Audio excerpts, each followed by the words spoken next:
What if I told you that one simple, inexpensive powder could help shrink stubborn fat, build real muscle, and calm the fires of inflammation burning inside your body, all without some complicated, routine, or expensive program? Imagine something so well studied, so safe, and so effective that scientists keep uncovering new benefits years after it first made waves. It's not exotic. It's not locked away in some secret vault only bodybuilders know about. It's something almost anyone can use, and for those of us over 60, its effects can be nothing short of transformative. Now, I'm not here to sell you on the latest fad or some miracle cure. I'm here to talk about science, about what actually works, and about how we can use tools that have been tested again and again to stay strong, sharp, and active as we age. Today, we're diving deep into one of the most misunderstood yet powerful supplements available, creatine. We're going to break down how it works, how to take it correctly, and why just a small daily amount, somewhere between 5 and 7 grams, can make such a profound difference in your life. So let's start with the big question. Why does this even matter more as we get older? Why should you, at 65, 70, or beyond, care about a powder that's often associated with young gym goers? The answer lies in 3 fundamental challenges that almost all of us face as the years go by: rising inflammation, slowing metabolism, and declining muscle mass. These aren't just minor inconveniences. They're the foundation of fatigue, weakness, weight gain that won't budge, and recovery that takes forever. And here's the thing, creatine plays directly into all 3 of those problems. It's like flipping a biological switch that says, yes, we can still be strong. Yes, we can still recover. Yes, we can still thrive. Think about inflammation for a moment. We hear that word thrown around constantly, but what does it really mean? Inflammation is your body's natural response to injury or stress, but when it becomes chronic, when it's always simmering just below the surface, it contributes to joint pain, heart disease, cognitive decline, and a general sense of being worn down. As we age, our bodies tend to produce more of these inflammatory signals, even when we're not sick or injured. It's like having a fire alarm that won't turn off, and that constant noise wears us out. Now add to that a slowing metabolism. The number of calories your body burns at rest drops over time. Your cells don't produce energy quite as efficiently. You might notice you can't eat the way you used to without gaining weight, or that you feel tired more often even when you haven't done anything particularly strenuous. And finally, there's sarcopenia, the gradual loss of muscle mass that begins in our 30s and accelerates in our 60s and beyond. Less muscle means less strength, less balance, less independence. It means a higher risk of falls, fractures, and the loss of activities we love. So when I tell you that creatine addresses inflammation, supports metabolism, and directly builds and preserves muscle, I'm not talking about vanity. I'm talking about quality of life. I'm talking about being able to play with your grandchildren, carry your own groceries, travel without exhaustion, and maintain the freedom that comes with a body that still works well. But before we go any further, let's clear up the confusion. What exactly is creatine, and why is there so much noise and myth surrounding it? Here's the truth. Creatine is not a steroid. It's not some risky experimental powder cooked up in a lab.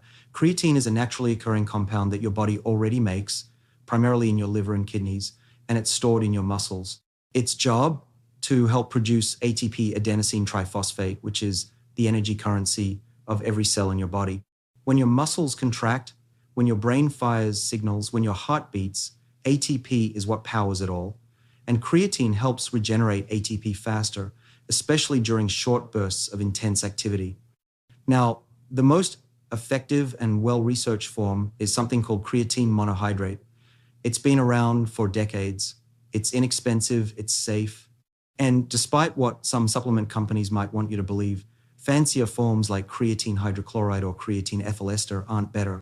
Study after study shows that plain old monohydrate works just as well, if not better, than these more expensive alternatives. So save your money, stick with what works. Here's something really interesting that newer research has uncovered. How you take creatine matters almost as much as taking it at all.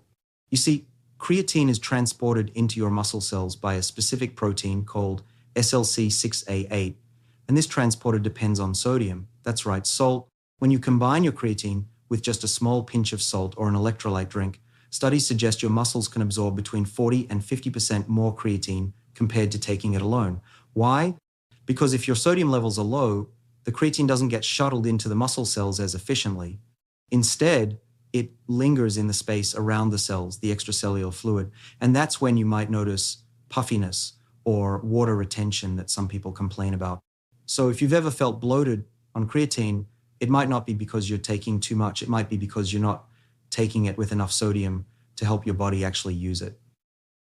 And there's another piece to this puzzle that's just starting to come into focus, a compound called GAA, or guanidinoacetate, which is the precursor your body uses to make creatine. Some research now suggests that combining GAA with creatine can help it cross the blood-brain barrier more effectively, which opens up a whole world of cognitive benefits we'll talk about in a bit. But for now, just know that the way you take creatine with a bit of salt, possibly with GAA, consistently every day, can dramatically change how well it works for you. So what does creatine actually do once it's inside your muscles? Let's talk about the muscle effect, because this is where things get really exciting, especially for older adults. Multiple studies, including a large review from mid-2024, looked at people under 50 who were doing resistance training. On average, those who took creatine gained about 2.5 pounds more lean muscle compared to those who trained without it. But here's the kicker, they also lost about 1.5 pounds of fat. Let me say that again. Creatine didn't just help people build muscle, it also helped them lose fat. Now, researchers are still working out exactly why this happens. It could be related to reduced inflammation, which allows fat cells to break down and burn more efficiently. It could be that having more muscle mass increases your resting metabolic rate, so you burn more calories even when you're sitting still, or it could be something else entirely. But the point is, this isn't just about looking more toned. It's about changing your body composition in a way that supports better health, better mobility, and better metabolic function. And when we look at strength gains, the data is equally impressive. An analysis from late 2023 reviewed more than 20 different studies and found that people taking creatine pushed, on average, about 10 pounds more with their upper body across various lifts and around 25 pounds more with their lower body. Now, these are averages, so your individual results will vary, but think about what that means in practical terms. If you're someone who struggles to get up from a chair, or who finds stairs exhausting, or who worries about carrying a bag of dog food from the car, even a modest increase in strength can be life-changing.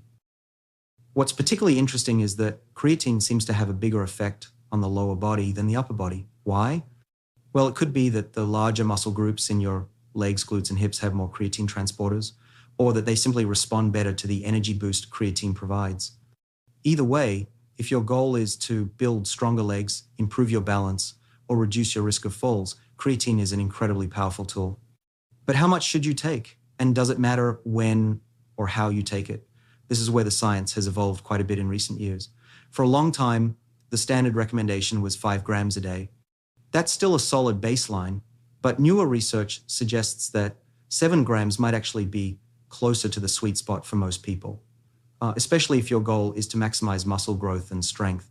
If you're focusing specifically on lower body training, say you're working on squats, lunges, leg presses, or just walking more, a consistent daily dose of around 7 grams seems to work best. Now, if you're more interested in building upper body strength, maybe you want to improve your ability to lift things overhead, carry bags, or do push-ups, there's some evidence that a loading phase might give you better results. A loading phase means taking a higher dose, around 20 grams per day, split into smaller amounts throughout the day for about 5 to 7 days. After that, you drop down to a maintenance dose of around 5 to 7 grams daily. This approach seems to saturate the creatine stores in your upper body muscles more quickly, which could explain why some people see faster gains in their chest, shoulders, and arms. But here's the reality. If you're older, your creatine transporters might not be quite as efficient as they were when you were younger. That doesn't mean creatine doesn't work for you. It just means you might need a bit more. Some experts now recommend that people over 50 consider taking anywhere from 10 to 15 grams per day, especially if they're very active or dealing with significant muscle loss. That might sound like a lot, but remember, creatine is one of the most studied and safest supplements we have. The risk is minimal, and the potential benefit is enormous. And timing? Honestly, it matters less than you might think. For years, people obsessed over whether to take creatine before or after a workout. The truth is, consistency is far more important than timing. Your muscles store creatine over time, So as long as you're taking it every day, you're building up those stores and reaping the benefits. Some people like to take it with a meal, some with a shake, some just mixed into water with a pinch of salt. Find what works for you and stick with it. Now, creatine isn't just about muscle and strength. It also has profound effects on your overall metabolism and recovery, and this is something that often gets overlooked. A major review from 2023 looked at both anaerobic exercise, things like weightlifting and sprinting, and aerobic exercise, things like walking, cycling, and swimming. And here's what surprised a lot of people. Creatine improved performance in both. You might be thinking, wait, I thought creatine was only for short, explosive movements. Why would it help with endurance? Great question. It turns out that creatine does a lot more than just regenerate ATP quickly. It reduces inflammation throughout your body. It reduces oxidative stress, which is the damage caused by free radicals. It improves something called acid buffering, which helps your muscles clear out lactic acid and other waste products that make you feel sore and fatigued. And it speeds up glycogen replenishment, which means the carbohydrates you eat get stored more efficiently in your muscles and liver, ready to fuel your next activity. All of this adds up to better recovery. And better recovery means you can do more often without feeling wiped out. Whether you're someone who lifts weights, someone who walks every morning, or someone who just wants to feel less exhausted at the end of the day, creatine can help. It's like giving your body a more efficient engine, not just more power, but smoother operation, less waste, and faster repair. And here's something else that's worth mentioning. Women might actually need more creatine than men. Now, this might seem counterintuitive, especially given all the old myths about women avoiding creatine because of fears about bulking up or retaining water. But recent research has shown that women naturally store about 10% more creatine in their muscles at baseline compared to men. However, their bodies produce somewhere between 70 and 80% less of it endogenously, that is, on their own. So women start with higher storage capacity, but they make far less creatine naturally, which means they need to get more from their diet or supplements to fill those stores. The practical takeaway? If you're a woman, consider taking about 10 to 20% more creatine than the standard recommendation. So instead of 7 grams, you might aim for 8 or 9. And if you take it with a little bit of sodium, as we talked about earlier, you'll avoid that bloated feeling and actually get the creatine where it needs to go, into your muscles, not floating around in the extracellular fluid. Now let's shift gears and talk about something that might surprise you even more, what creatine does for your brain. We've spent a lot of time talking about muscles, metabolism, and strength, but some of the most exciting research in the last few years has been about creatine's effects on cognitive function, memory, mood, and mental resilience. And honestly, for those of us who want to stay sharp as we age, this might be the most important part of the whole conversation. Your brain, just like your muscles, runs on ATP. In fact, your brain is one of the most energy-hungry organs in your body, using up to 20% of your total energy at rest. And just like your muscles, your brain stores creatine, or more specifically, a compound called phosphocreatine, which helps regenerate ATP quickly when you need to think fast, focus hard, or process complex information. When you supplement with creatine, you increase the phosphocreatine stores in your brain, and that changes the entire energy dynamics of how your brain operates. Think of it this way. Your brain normally runs on a mix of glucose and other fuels. And when demand spikes, say, when you're trying to solve a problem, remember a name, or focus on a conversation in a noisy room, your brain needs to produce ATP fast. If your phosphocreatine stores are low, that process slows down. You might feel foggy, forgetful, or mentally exhausted. But when those stores are topped up with supplementation, your brain has instant access to energy. It's like switching from a flickering light bulb to a steady, bright beam. A study from 2022 showed that just 5 grams of creatine per day significantly and markedly improved memory, especially in people over 65. We're talking about being able to recall names, dates, and details more easily, being able to follow conversations better, being able to hold on to information without feeling like it's slipping through your fingers. But it goes deeper than that. Research has also shown that creatine reduces oxidative stress in the brain, which is one of the major drivers of cognitive decline and neurodegenerative diseases. It increases the amount of oxygen that gets delivered to brain cells, which helps them function more efficiently and resist damage. and it reduces what's called brain fatigue, that heavy, tired feeling you get after a long day of thinking, reading, or focusing. If you're someone who works, volunteers, manages a household, or just wants to stay mentally engaged, creatine can help you keep up the stamina and keep that mental edge sharp. In fact, there was a study where participants took around 8 grams of creatine per day, and they reported less mental fatigue and better sustained focus throughout the day. Now, if you're going through a particularly demanding period, maybe you're traveling, managing a big project, helping care for a family member, or just dealing with a lot of stress, you might even consider bumping that dose up temporarily to 8 or even 10 grams to give your brain that extra support it needs. And here's where things get really fascinating.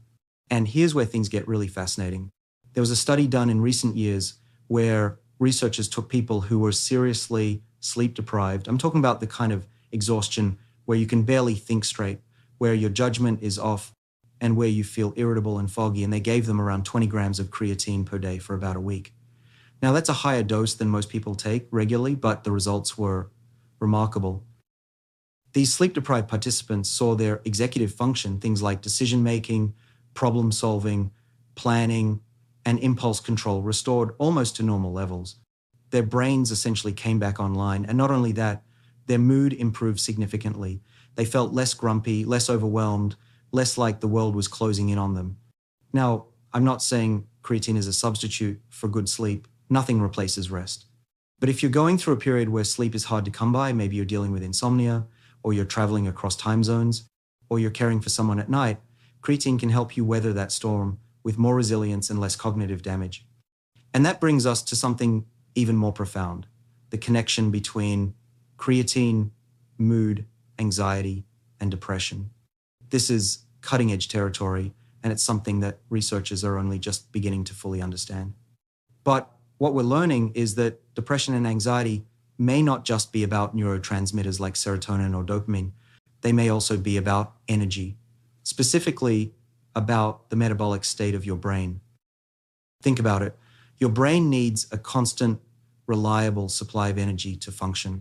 When that energy supply is disrupted, when your mitochondria aren't producing ATP efficiently, when oxidative stress is damaging cells, when inflammation is interfering with signaling your brain struggles.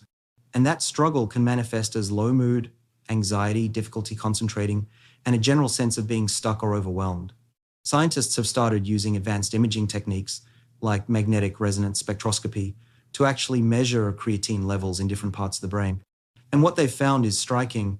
When creatine levels are low in the prefrontal cortex, the area responsible for planning, decision-making, and emotional regulation, people are more likely to experience depression. Now, this doesn't mean that creatine is a cure for clinical depression or anxiety. These are complex conditions that often require professional treatment, therapy, medication, or a combination of approaches. But what it does suggest is that for some people, especially those dealing with low-grade, persistent feelings of sadness, stress, or worry, improving the metabolic health of the brain through creatine supplementation might offer real relief. It's like giving your brain the fuel it needs to function at its best, to process emotions more effectively, and to bounce back from stress more quickly.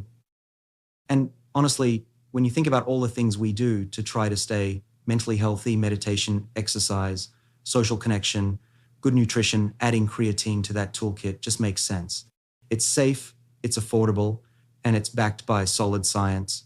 So if you've been feeling off, if your mood hasn't been what it used to be, or if you just want to give your brain every advantage you can, creatine is worth considering. But creatine's reach doesn't stop at your muscles and your brain. It goes even further into systems and functions that most of us never even think about. Let's talk about your bones. Now, for years, people assumed that creatine might help with bone density the same way it helps with muscle. The logic seems straightforward. Stronger muscles pull harder on bones, which stimulates bone growth. But when researchers actually tested this, they found something unexpected. A study from 2024 looked specifically at bone health in people taking creatine. And here's what they discovered. Creatine didn't increase bone density in the traditional sense. At first, people were disappointed. They thought, well, I guess it doesn't help bones after all. But they jumped to that conclusion too quickly. What the researchers actually found was even more interesting. Creatine influenced the bone cells, the osteoblasts and osteoclasts, to remodel and restructure the bone itself, particularly in the femur, which is your thigh bone, one of the largest and most important bones in your body. This remodeling didn't make the bones denser, but it made them more fracture resistant. It made them structurally smarter, if you will.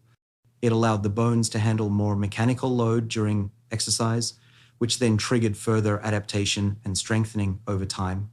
So instead of just packing more calcium into the bone, creatine was helping the bone cells respond more intelligently to the stress you put on them, building strength in a functional, dynamic way.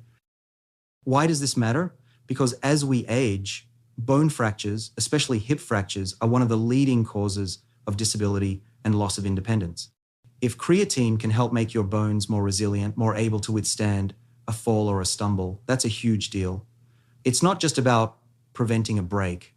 It's about maintaining your freedom, your confidence, and your ability to move through the world without fear. And then there's your immune system. This is another area where the research is still emerging, but what we're seeing is genuinely exciting.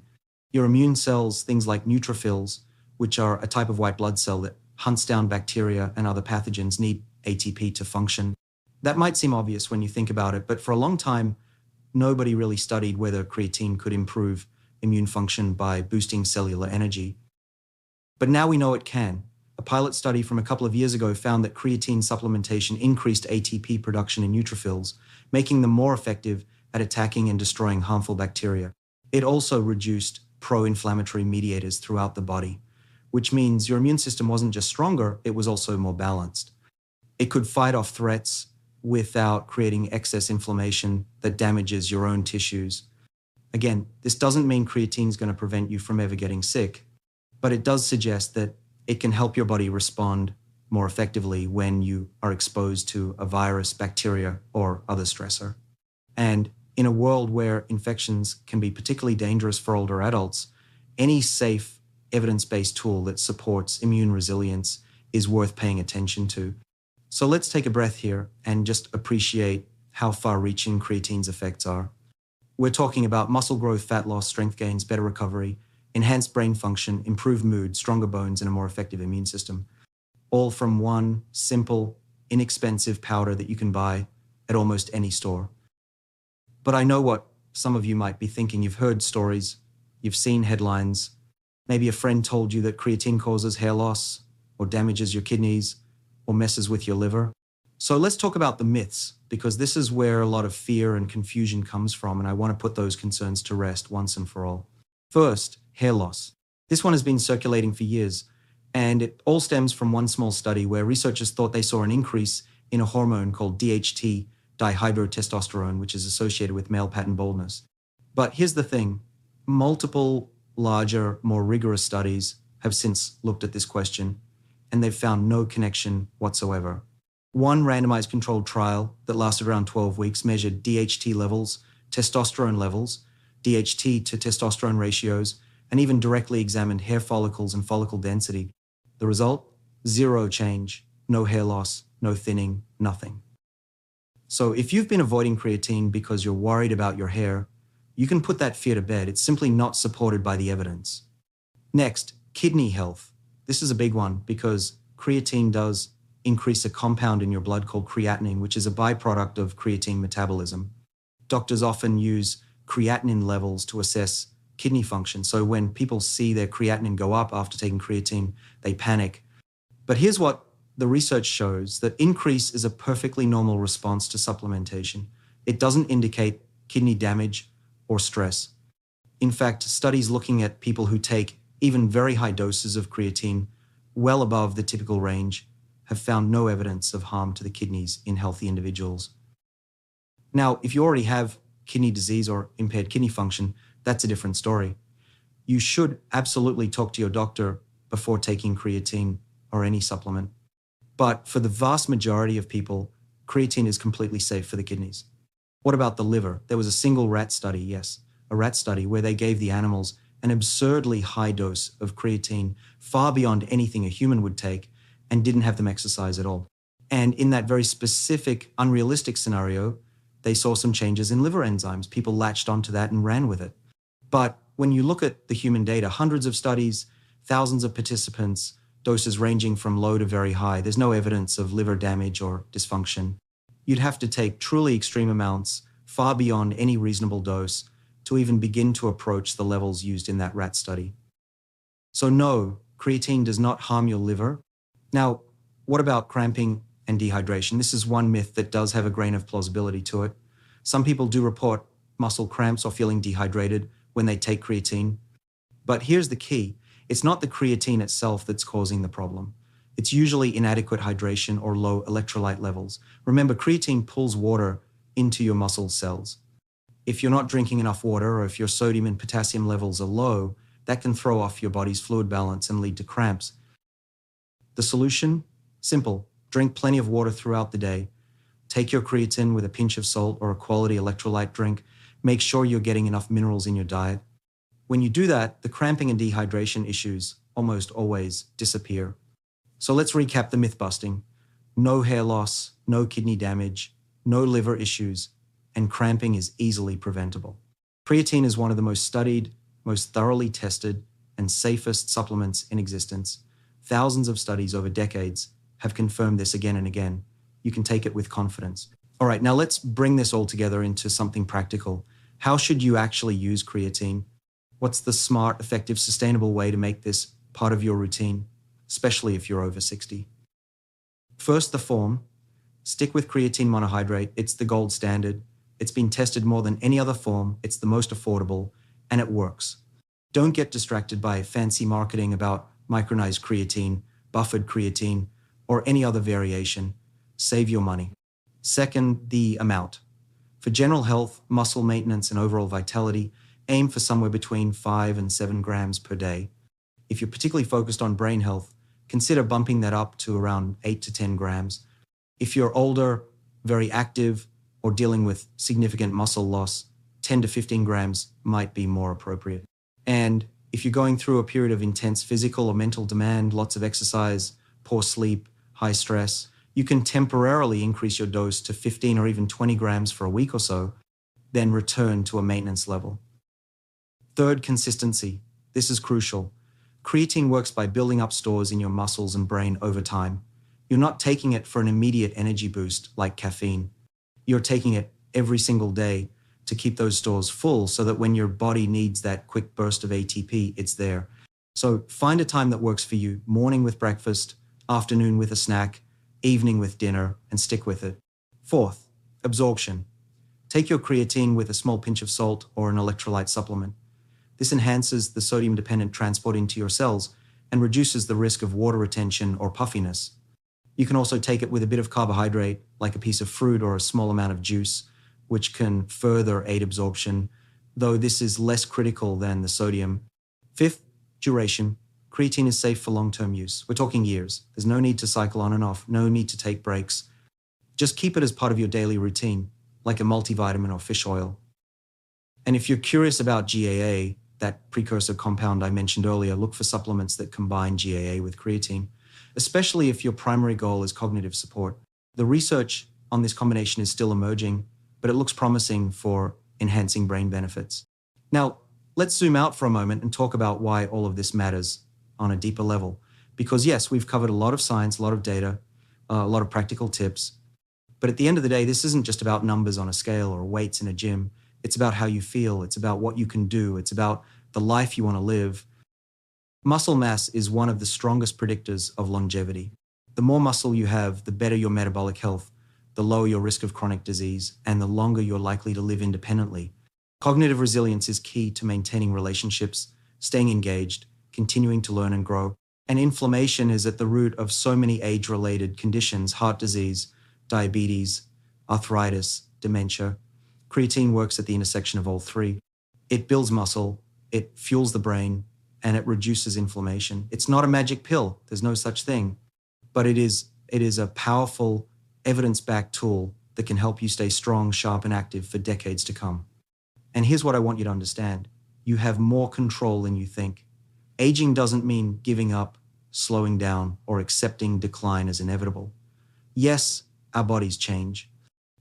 Yes, we face new challenges. But with the right strategies, good nutrition, regular movement, quality sleep, stress management, and smart supplementation like creatine, you can age with strength, dignity, and vitality. I've spent years reading, research, talking to experts, experimenting on myself, and sharing what I learn with people just like you. And if there's one supplement I'd recommend to almost everyone over 60, it's creatine. The evidence is overwhelming. The safety profile is excellent. The benefits touch nearly every system in your body, and the cost is minimal. So here's what I want you to do. If this information has been valuable, if it's given you clarity, if it's answered questions you've had or sparked new possibilities for how you approach your health, take a moment right now and like this video. That simple action helps more people find this information, and it tells me that what I'm doing matters to you. Next, subscribe to this channel so you don't miss future videos where we dive deep into science-backed strategies for longevity, strength, and living well at any age. I'm here every week bringing you the latest research, breaking it down in ways that are practical and actionable, and cutting through the noise and confusion that fills the internet. And finally, I want to hear from you. Drop a comment below and tell me two things: your age and what your biggest fitness or health goal is for the next year. Maybe you want to build more strength so you can hike with your family. Maybe you want to feel less fatigued and more mentally sharp. Maybe you want to lose some weight and move more easily. Whatever it is, share it. Your story might inspire someone else who's watching right now, wondering if they can do it too. And I read every single comment. I'm genuinely curious about what you're working toward and how I can help. Remember, creatine builds muscle, it burns fat, it reduces inflammation, it powers your brain, it supports bone and immune health, and most importantly, it's simple and affordable. This isn't some exclusive, expensive protocol. It's accessible to almost everyone.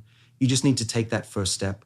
We've covered a lot today, from the mechanism of how creatine works, to the muscle and strength benefits, to the brain and whole body effects, to busting the myths that have held people back for too long. My hope is that you walk away from this video with confidence, with clarity, and with a practical plan you can start using today. So go grab some creatine monohydrate, start with 5 to 7 grams a day, take it with a pinch of salt, be consistent, give it a few weeks, and pay attention to how you feel, how your workouts go, how your energy levels change, how your mind feels sharper and more resilient. I think you're going to be amazed. Thank you for spending this time with me. Thank you for caring enough about your health to seek out real information, to question the myths, and to take action. You're not just watching a video, you're investing in yourself. And that's the most important investment you can make. I'll see you in the next one. Stay strong, stay curious.